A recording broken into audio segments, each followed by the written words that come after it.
Vasarās laukos ir daudz upju un ezeru krastu, daudz smaržīgu pļavu un citu vietu, kas tā vien aicina uz pastaigu roku rokā ar jauku meiteni. Dzintars ir jaunības plaukumā. Kinozālē vienmēr sēž kādas jaunkundzes, kas ir tādā pašā jaunības plaukumā. Saņemot biļeti, dažkārt kādas rociņa, tā ilgāk paliek pieskārienā dzintara pirkstiem. Puisis rādot filmu neaizmirst rociņu, un arī tās īpašnieces seju atceras. Pēc seansa beigām, ejot projām, jaunā kinomehāniķa un ciema jaunkundzes skati satiekas un bez vārdiem sarunā romantisku pastaigu pa naksnīgā ciemata skaistajām vietām. Tiesa, tas nenotiek vienmēr. Ja biļeti saņemot, puiša plaukstā nav uzkavējusies neviena rociņa, tad nakti jāpārlaiž turpat, kur rādīja kino, uz skatītāju krēsliem. Otrajā dienā pēc kinomehāniķa un viņa aparatūras atbrauc no cita ciema, jo vakarā tur gaidāms kinoseans. Un tā, gan ar zirga ratiem, gan dažādiem autiņiem, dzintars Kvants ceļo pa ciemiem un rāda kino. Visur viņu gaida. Zaudētās autovadītāja tiesības ir atgūtas, tāpēc transporta problēma atkrīt. Apkalpojamo miestu vidū ir tāds mazs ciematiņš bez sava tautas nama, bez jebkādām lielākām telpām, kur varētu palaiga ekrānu izkārt, un tā pavairāk ļaužu sasēsties. Tad atrodas viņa, pavisam jauna meitene, kura, kā izrādās, ar vecākiem dzīvo zem viena jumta ar kolhoza grāmatvedību. Tas nav nekas neparasts. Administratīvās ēkās bieži tiek ierādīti dzīvokļi kādiem kolhoza vai ciema darbiniekiem. Viss tiek operatīvi noorganizēts, grāmatvežu galdus sabīda gar sienām, pa visu ēku salasa krēslus, pie sienas piestiprina palagu.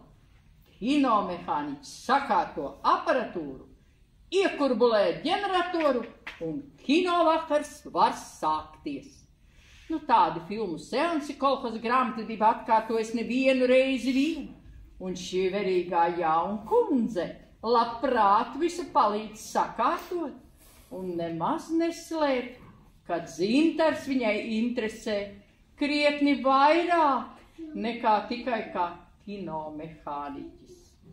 Puisim jau nav nekas pretī, un viņš uz meitenes jūtām labprāt atsaucas.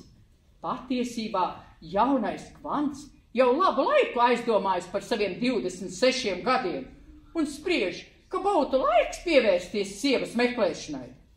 Šķiet, meitenei nav nevainas. Cik var nojaust, abu uzšķilto dzirksteli pamanījuši arī jaunkundzes vecāki un māsa, kas strādā vietējā veikalā par pārdevēju. Un izskatās, ka viņiem tas tīri ir pa prātam. Dzintars tomēr nav par sevi īsti pārliecināts. Meitene vēl ļoti jauna. Turklāt viņš to pavisam nepazīst. Tik vien ir kā tās dažas tikšanās reizes, kad atbrauc rādīt kino. Pārējā laikā? Pārējā laikā viņi dzīvo katrs par sevi. Meitene jauka, izdarīga, laipna un runīga, bet lai ņemtu par sievu? Te dzintaram domas uzzīmē vairākas šaubu pilnas jautājumu zīmes. Kamēr jauneklis braukādams pa ciemiem ar kino aparatūru prāto par savu būt vai nebūt, viņa draudzenei tuvojas 18. dzimšanas diena. Dzintars, saprotams, uz šiem svētkiem ir uzaicināts, bet liktenim laikam kaut kas visā šajā nepatīk, jo rodas dažādi neparedzēti šķēršļi. Tieši jubilejas dienā viņa nozīmē braukt uz Rīgu pēc jaunām filmām, bet pēc atgriešanās vēl jārāda kino attālākā ciemā.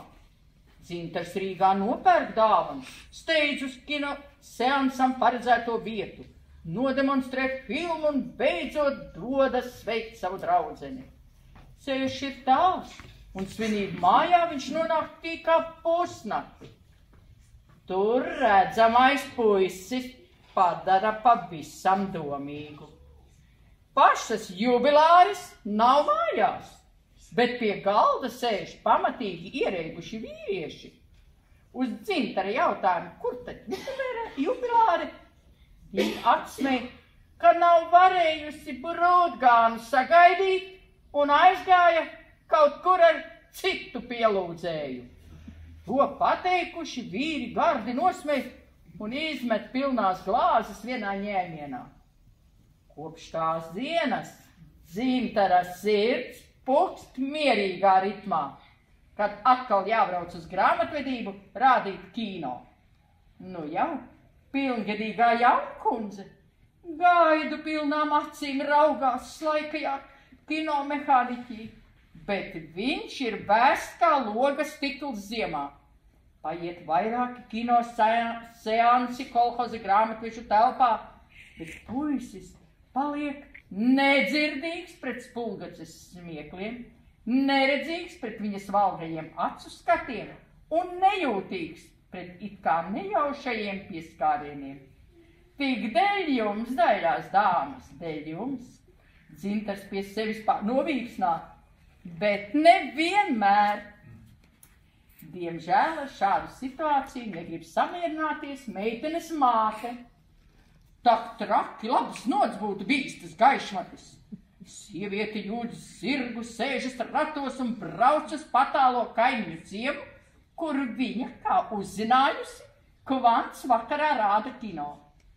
Tādu puisi nevar vaļā laist.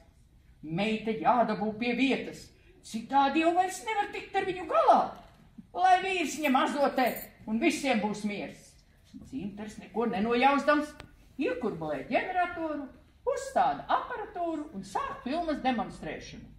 Nepaiet ne 10 minūtes, kad kinomehāniķa telpas durvis atsprākst vaļā, un tajās stāv pamestās draudzenes māte.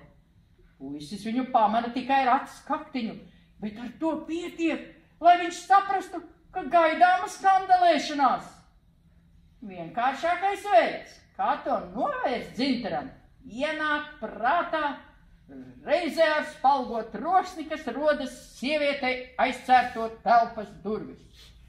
Viņš aptur ģeneratoru un atstāja visu māju tumsā.